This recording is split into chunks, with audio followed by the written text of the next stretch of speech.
Welcome back, everyone. It's here. And today I've got some r/BestOf for you all. As per usual, I'll be reading you the posts, giving you my opinions, and I hope you do the same down in the comments below. And without further ado, let's jump right into it. As a super quick further ado, Gamersubs is currently doing a Christmas gift with purchase sale, so that's going to be while supplies last. So if this interests you, you know where to go. Use code OZ at checkout. Thank you!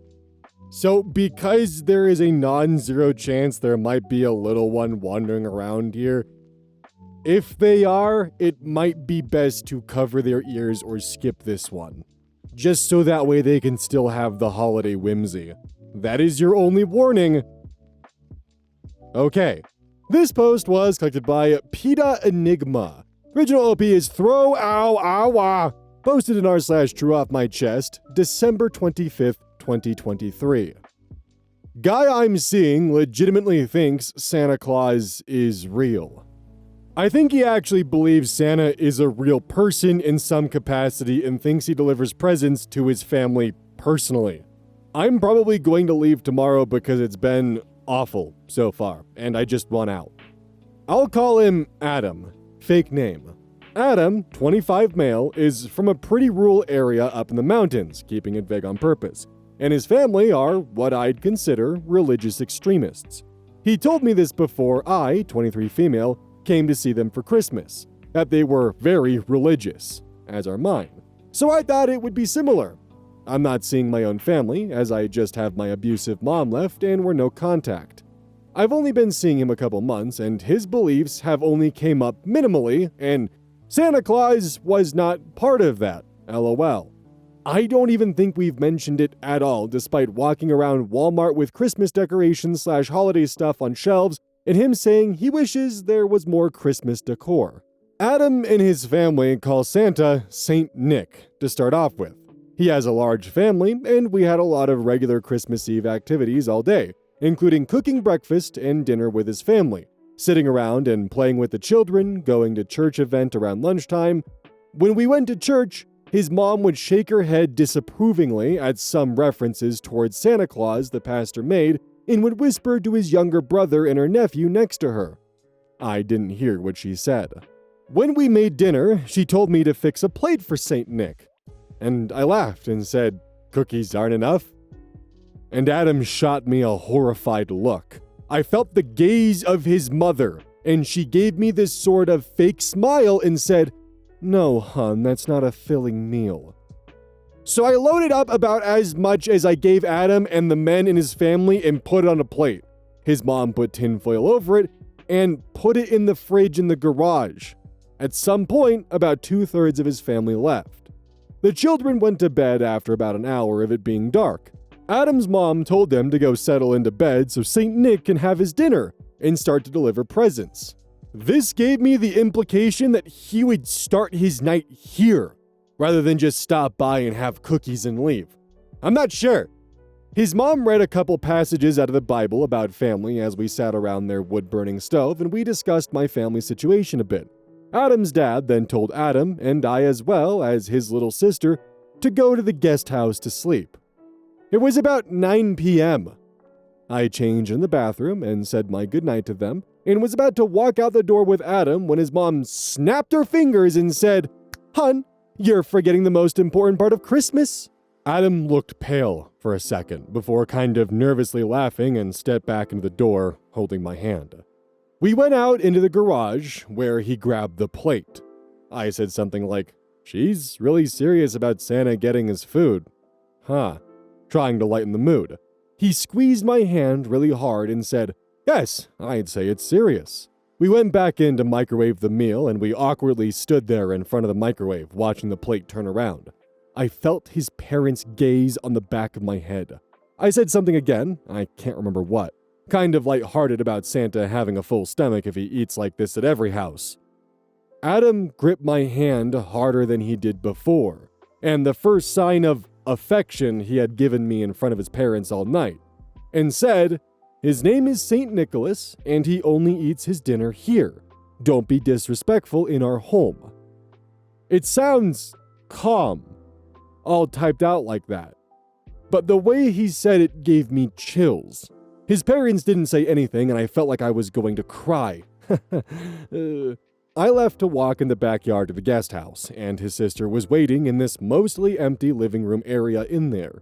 She said she started the wood-burning stove there, and she showed me where to sleep, a twin bed next to her, and said Adam would be in the next room over with his younger brother. I just laid down, and I heard Adam come in maybe half an hour later and go straight to bed. I've just been laying here, unable to get sleep because I'm anxious, LOL, and I already hear movement in the main house at this point, and I don't know what to think. I thought after everyone had left, mostly small children, the Saint Nick talk would end. I think his family, or at least him and everyone younger, legitimately believe this is a real person. His parents are really strict and live relatively off-grid and isolated. I barely have service here, so I'll see if this posts because I can't even text my friends SOS right now. I feel like I'm in a horror movie where they believe Santa is like a distant uncle or something. Does anyone know of any traditions like this? They killed a pig sometime in the last week as well as a couple chickens, and the whole family is coming back tomorrow. And maybe it'll be less weird with more people being here? A few of his cousins gave me a more modern vibe rather than the rest of his nuclear family. But I don't know. I might just head back and stay at my apartment a couple hours away alone. I don't think I can continue seeing him. It's just been so weird. Update in the comments. April 1st, 2024. That's an unfortunate time for this update to be. I'm still alive, not dead. Holidays ended horribly and my relationship is over. Probably for the best now that I've had time away from him, talked to my friends and read comments. Because I essentially ruined Christmas. Saint Nick literally left the food untouched because there was a non-believer in the house. And Adam's mom made a point of it being because I was there. And I was essentially barred from seeing him and called a degenerate in front of his whole family. I really did want to make a proper update to this, but felt ridiculous and embarrassed that it, 1, blew up so huge, and 2, everything I said was absolutely picked apart. I get it, that I sounded dramatic and whatever. I guess I just write dramatically, but I treated this no differently than how I write in my diary. I think this is it. I can't imagine typing out another few paragraphs of the worst Christmas I've ever had.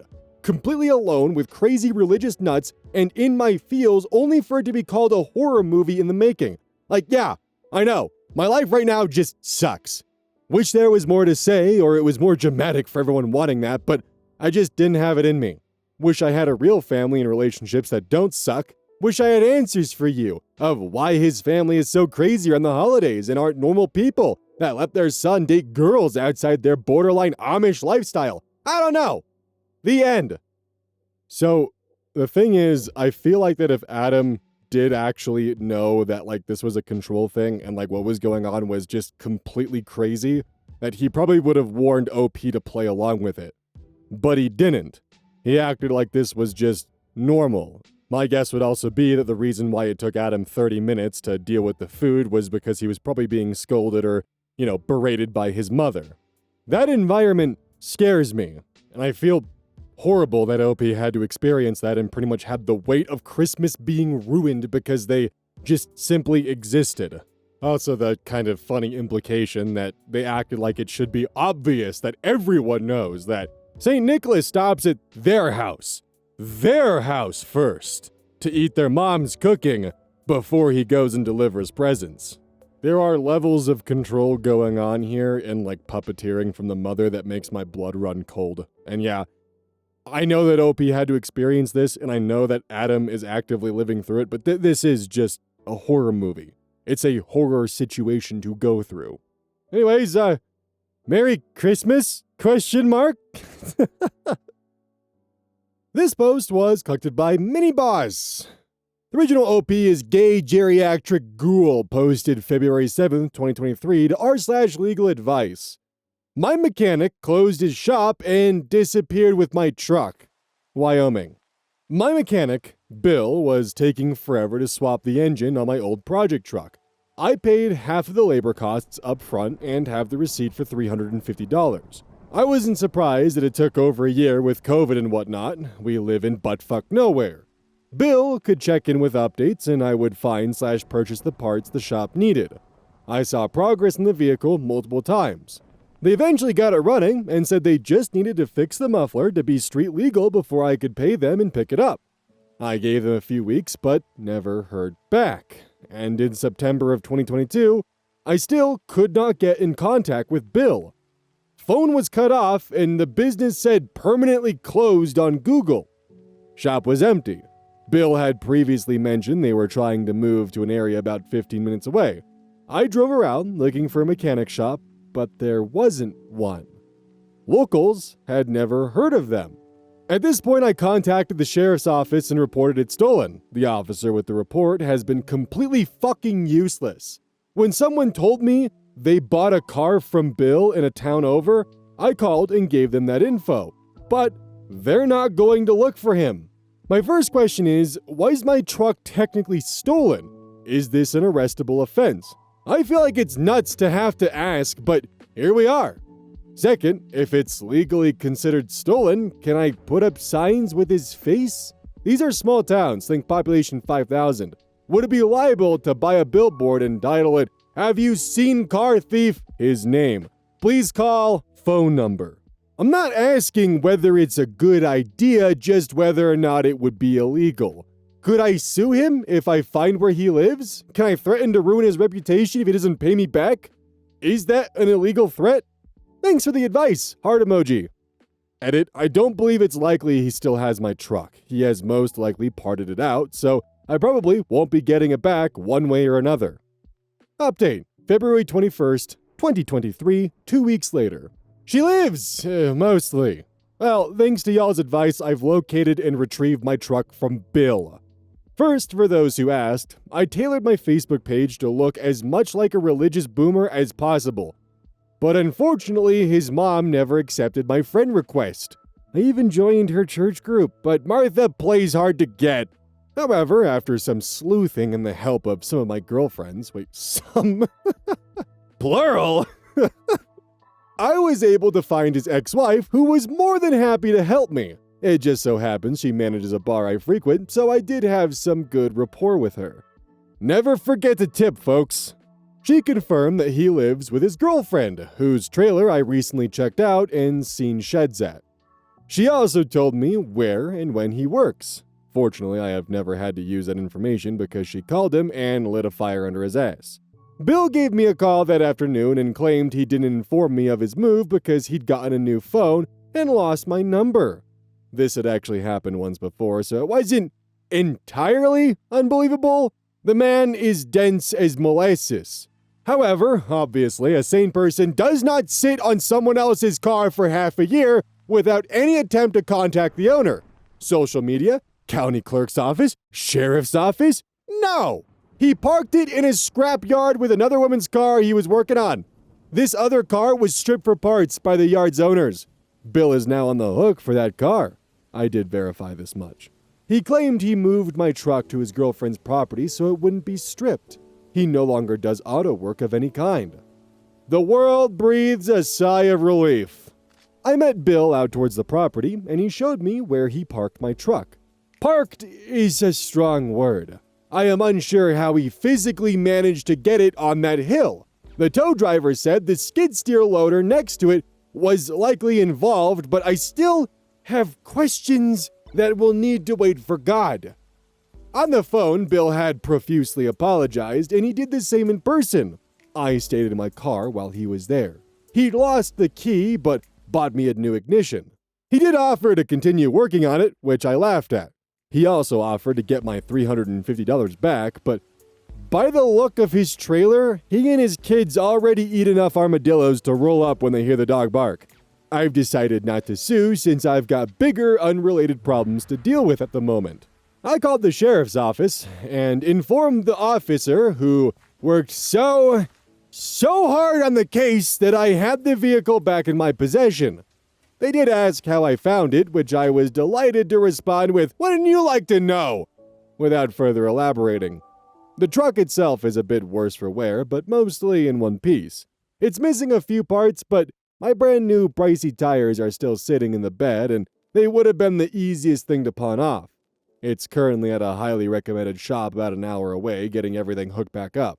The mechanic there owns several vehicles from the same line as mine and is excited to work on it, since they're a bit rare.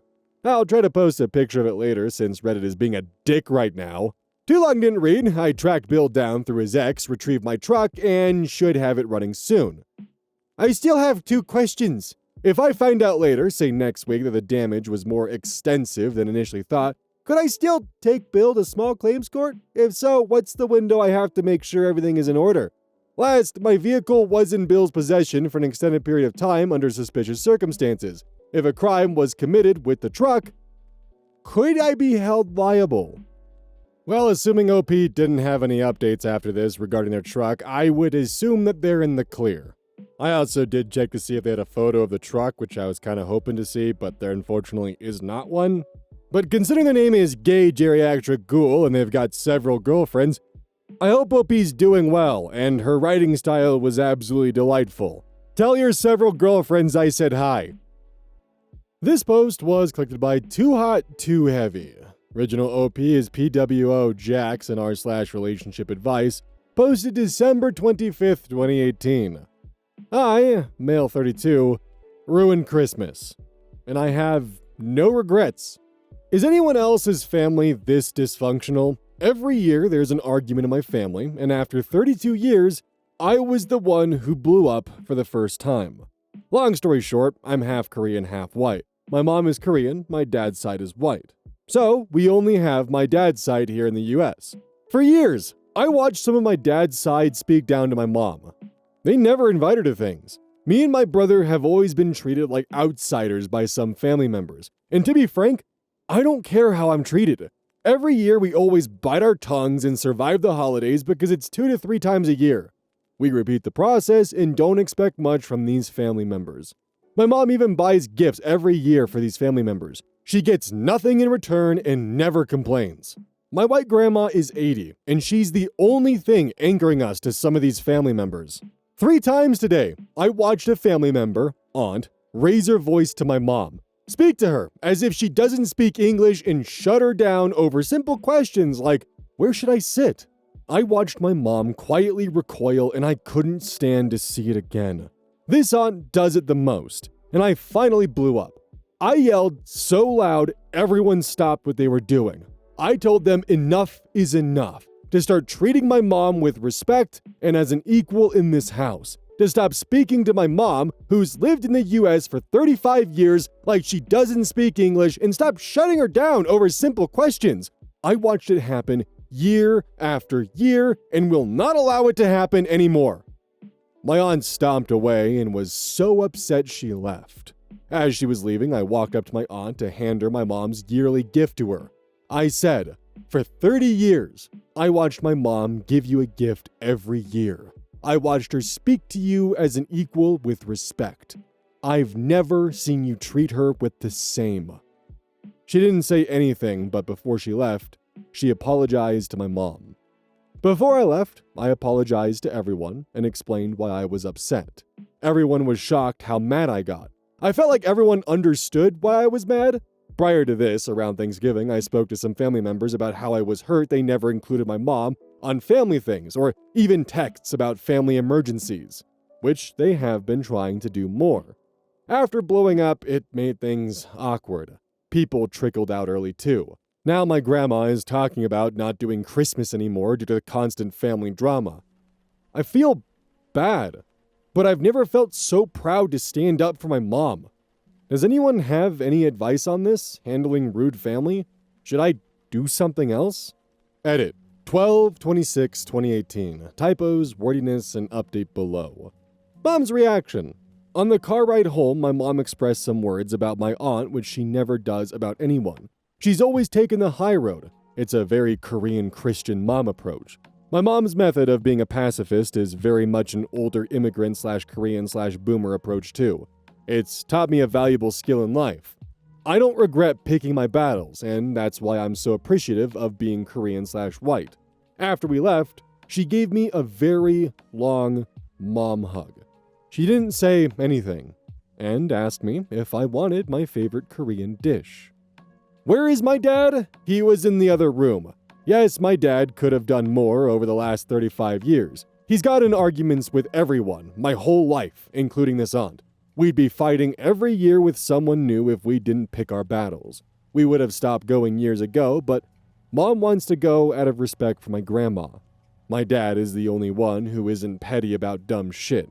Defending my mom is everyone's responsibility, not just my dad, including my grandma, aunts, other family, and me. As soon as I got loud, my dad came into the room and stood guard. I can't describe it.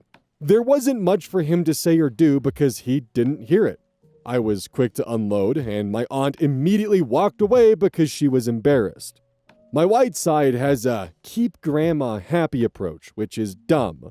For years, my dad would be on the verge of saying things, and my mom would demand that he didn't. Me, reflecting on this as a whole, I can't believe the response. It shows you everyone has screwed up family in some way. After Thanksgiving, I started to speak to family one-on-one, which has had good response. I have no relationship with this aunt. I should have pulled her aside even as the nephew who's 30 years younger. A small part of me regrets it and will be glad to sit down with her still. If she's not willing to try or work it out like other people responded, fuck her. Please don't use my experience as a reason to blow up on anyone. I should have tried to speak, and I did what I felt was right. I don't regret it. Grandma's 80th birthday is in 2 months. Can't wait for that to be awkward. Someone made the comment that people can't be educated until you give them a chance to be aware of their actions, which is fair. Regardless, people will now think twice to be rude to my mom. Cheers, and have a happy new year. Too long didn't read. After 32 years, I finally blew up on a rude family member who disrespects my Korean mom and feeling liberated for standing up for something I've been feeling for years. How do people handle their dysfunctional family when your last grandparent is alive? Should I do something for blowing up? Update. I, male 32, ruined Christmas and I have no regrets. The 25th of December, 2019. 1 year later. I wanted to update the kind people who took the time to give me advice and affirmation last Christmas when I really needed it. I wanted to provide an update how Christmas and the year went. Long story short, I'm half Korean and half white. My white family has always been rude to my mom and treats her as an outsider. Every year, my mom brings gifts for everyone and gets nothing in return. She never causes drama, but gets treated like crap, and I think it's because of their own biases. My white grandma is 80 and the last grandparent alive. She's the only reason we get together with them. After 32 years, I finally blew up on a rude family member, my aunt, who disrespected my mom, with a few expletives. I blew up in front of the whole family, demanding that the behavior needs to stop. My actions ended Christmas because everyone left quickly after. I felt liberated for standing up for something I've been feeling for years. Last year, I was looking for advice on how to manage the fallout of what I did. Update. The year has been interesting. Immediately after Christmas, I sent an apology letter to my aunt. It went against some advice, but my letter requested to not let the situation impact the family. I left the lack of any relationship in her hands, and shared everything can change if she gives my mom a little more respect. I decided to send a letter because she lives 3 hours away, and I've never spoken to her on the phone more than 30 seconds. I didn't think a phone call would help or fix the situation, especially after I blew up. After Christmas, I apologized to my grandma for what I did. I let my grandma know I sent an apology letter to my aunt. My grandma told me she is and always wants my mom to feel like she's part of the family. I could tell my grandma was on the verge of crying when she said that. My grandma told me blowing up was not okay, but understood why I did it. Hearing that felt really good. In regards to the letter, I got no response. My aunt denied ever getting it. We know my aunt got the letter because when my grandma confronted her about last Christmas, my aunt went into a rant about several things I mentioned in my letter. My grandma did tell my aunt what she did was wrong and she needs to change. In February, my aunt didn't come to my grandma's 80th birthday party. She told other family members she didn't want to cause an argument, so she didn't want to come. My aunt didn't come to my grandma's on Mother's Day dinner because she supposedly had to work. My family didn't get together the rest of the year. Thanksgiving and Christmas came. Things are not perfect, but Thanksgiving and Christmas went really well this year. I was going to post after Thanksgiving, but the gathering was smaller than usual, and I wanted to see how Christmas went. During Thanksgiving and Christmas, everyone was very kind to my mom. It felt like everything shifted. Everyone spoke to her differently, and it feels really good. My mom got a help in the kitchen for the first time ever. I know that sounds dumb, but my mom has always wanted to help cook because she loves to cook. It was the first time she didn't spend the whole day in the living room. At one point during Thanksgiving, my mom asked me to help her dry dishes. While we were washing and drying dishes, my mom was smiling the entire time. At one point, my mom stopped putting dishes away and randomly hugged me. We laughed and had fun the entire time. No one argued. No nasty remarks. My mom was treated as an equal, and it felt really good. In regards to the aunt that I yelled at last year, she came late to Thanksgiving. So late, we were eating when she arrived. At Thanksgiving, my mom did initiate the first interaction with my aunt. She was not very conversational, but polite to my mom.